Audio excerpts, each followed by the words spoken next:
Hey peeps, Fuzzy Wuzzy Erin Zen Warrior here. No, I have not replaced my phone yet. I will, I swear I will. But I wanted to talk about this as someone who's had burnout, adrenal fatigue, etc. in my life.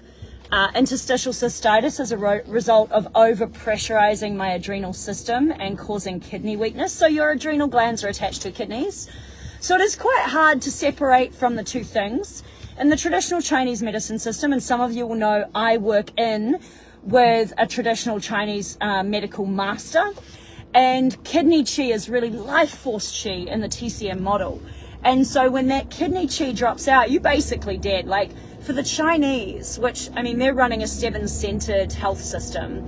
To them, they're like, oh, you'll never get that back. I don't actually believe that to be true. We have evolved. I think we're actually a much smarter system than the 7-centered survival system because we're designed to live longer, right? Back in the day, it was sort of 36 years was your prime and you were out by 50. That was the 7-centered being. That was the Saturnian body. The Uranian body is meant to live to about 86. So really, you get through Saturn returns, you only just started, which is your first Saturn returns is around 30 years old, 27 to 33-ish. But I was working with a new client in America the other day, and he has willpower, sacral, like he has all the juicy stuff in this generator chart, but what he does not have the crown and he does not have the root. These are, in human design, your pressure systems. Now, there are other ways you may burn out, but I think it's always interesting to me when generators say to me, oh man, I feel exhausted all the time. I'm like, yeah, because most of us live in our white centers. Most people are not living their design. They're living their not design. They're living the undefined self. And so any of you who are interested in human design, it's really worth going back and looking at all the not self themes that go with the body mechanics of those white centers you have and seeing if you can identify that behavior in your life. You know, I'm a projector, undefined sacral. We don't know when to quit. And it's just a classic problem for a projector. And what does that result in? Burnout, adrenal fatigue, chronic fatigue, low immune system. It depends on the circuitry. For me, I have the undefined sacral with the 19. That's pretty much going to push the adrenal system, and that's going to lead to fear, anxiety, emotional instability, etc.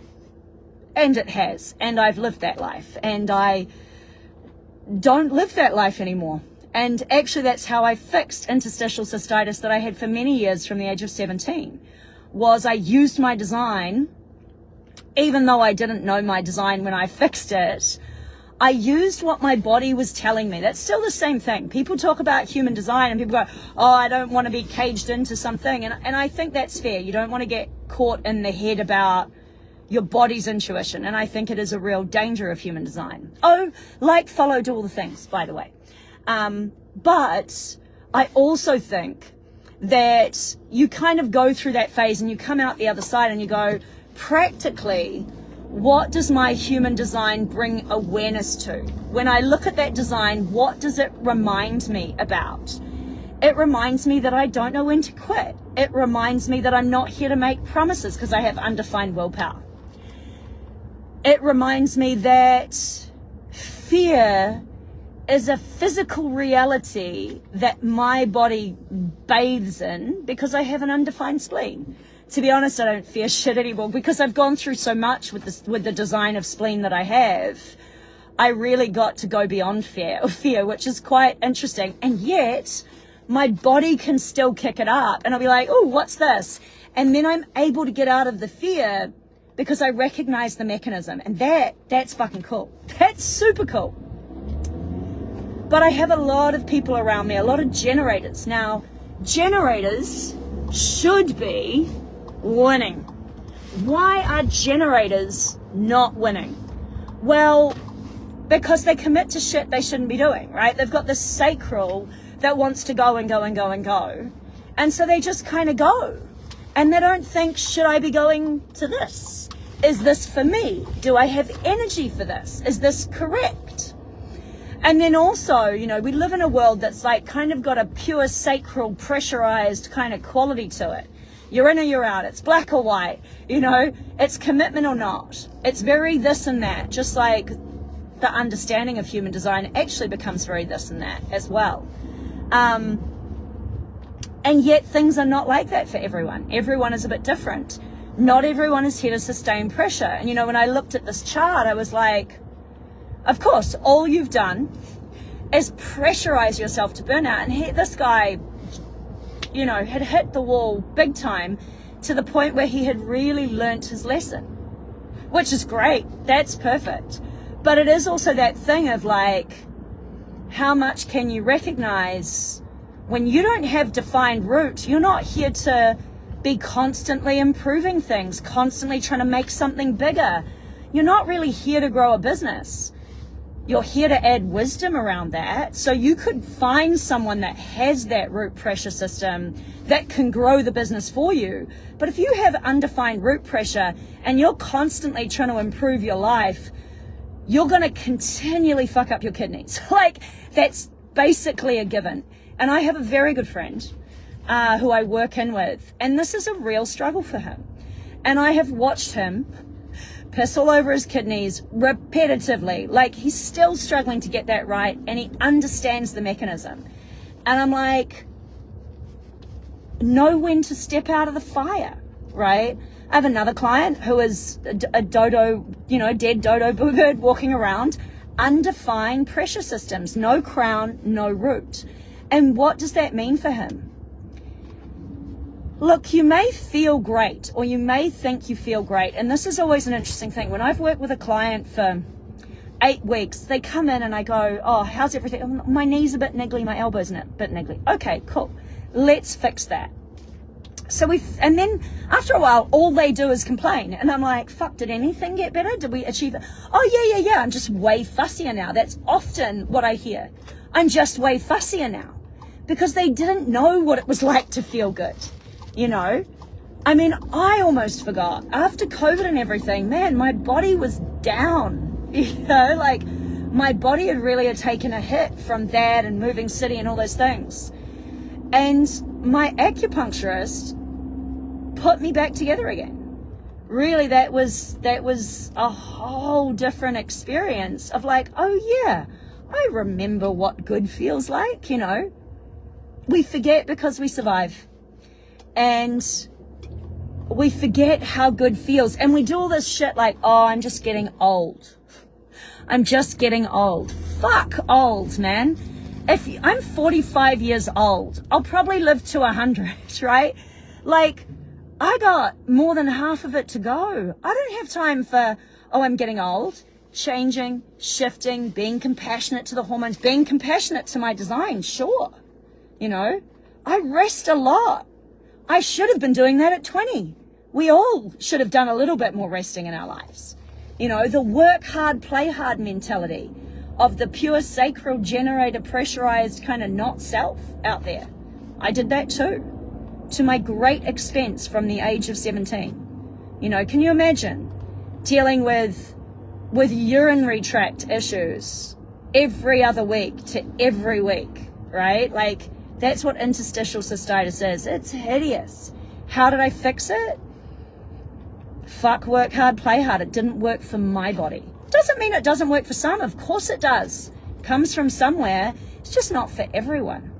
And that's really something to get a handle on, to get a grip on. Is like, what is for you and what is not self? Well, most of the time we rub up against others. We walk around in a world and we get conditioned to the not self of whatever our white centers are. And for most of us, 70% of us, that's making promises we can't keep. That's trying to prove ourselves when we have no business doing it. That automatically is going to pressurize your system and you're more prone to burnout doing shit like that. So there's a whole bunch of you manifesting generators out there going, man, I feel like a projector. And I'm like, no, you're just a really incorrect manifesting generator, right? And you could change that. You know, most people are obligated. One of the biggest problems I fix within a couple of weeks with most people, is low back issues. Low back is leakage to the tribe. overcommitment, over responsibility to the tribe. Not saying yes to the correct things and no to the incorrect things, but just saying yes to all of it because, oh, it's tribe. Don't do that. Like, as a tribal orientated emotional being, don't do that. You know, it's funny. A lot of people don't realize how tribal I am. They see the pure individual. That's what they see first. But they don't actually realize that I'm very tribally orientated, and I paid dearly with my low back in my early days. I don't really get a sore low back, and I do some crazy things with it. You know, I was throwing around 60 kilos per leg. So it was more like 120. I think I've got the weights right.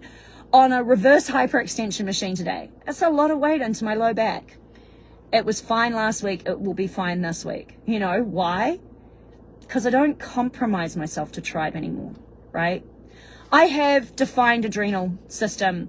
I really am here for the pressure to create and expand. I'm here for the pressure to create and expand others. I don't have crown pressure, you know? And so as a result of having crown pressure, I might theorize about why we're all here all the time and stuff like that. And there are certain things I know through my 4323 channel, but overall it's not for me. You know, it's fun to play in, but I'll talk about that shit till the cows come home. That's why I'm always researching pyramids and this and that and the other thing. I am curious as to why the gate is stuck open. Interesting. Anyway, have a great day. Erin Zen Warrior signing out. Do let me know if you have anything to share. Do get in touch if you have any questions about resurrecting your depleted system. If you're constantly getting the flu, constantly suffering with a sore low back, fatigued, exhausted, wondering if there's any point to life, depressed, the demand for deep rest in the system, you may just be so depleted that it's not easy for you to get back up on your own. We all get there, you know. I've been very lucky in my life. I've been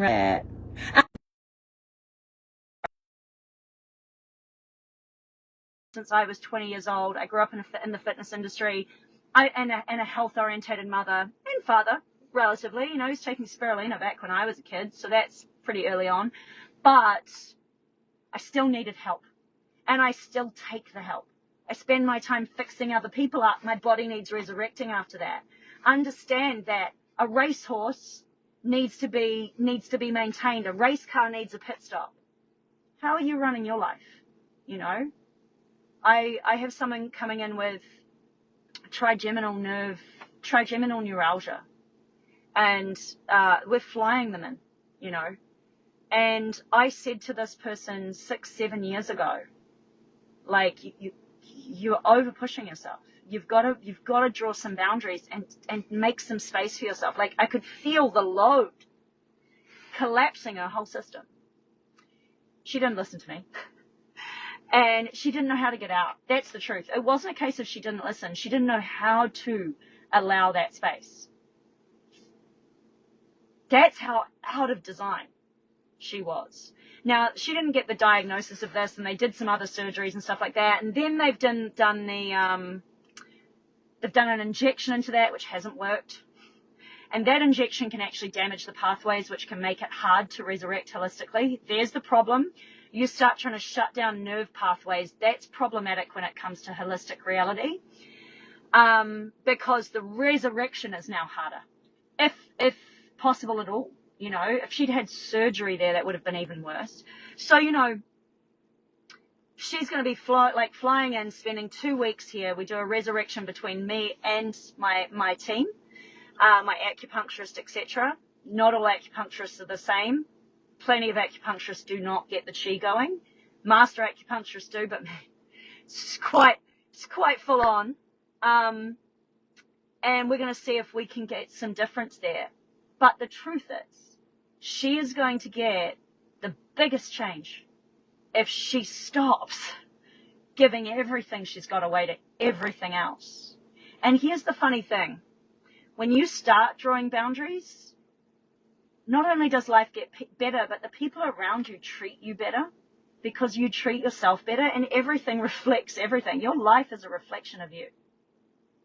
We also do this other thing with the tribe where we disrespect them by not letting them be capable in their own lives, not letting them hold space where it doesn't feel correct or we don't have energy for helping them with that. When you step out of the way, it allows for more correctness when it's not correct for you. And it's important to understand that it's your ego that thinks you're the one who's going to be able to save this particular situation, or you're the only one who's going to do it. It's all ego shit. And ego shit against yourself. And I know you mean well. But look, so did the early settlers that spread various sexual transmitted diseases through early Aboriginal, Maori, Native American Indians. You know, they all were well-meaning too, I'm sure. Fuck your good intentions. Get correct. If you have any questions, if you need any help and you think I might be able to help you, get in touch. Let's have a chat. If not, cool. Find someone who can. Find someone you resonate with. Plenty of people do not resonate with me, so please don't force yourself. It's just painful for all of us involved. Have a great day. Erin Zen Warrior signing out.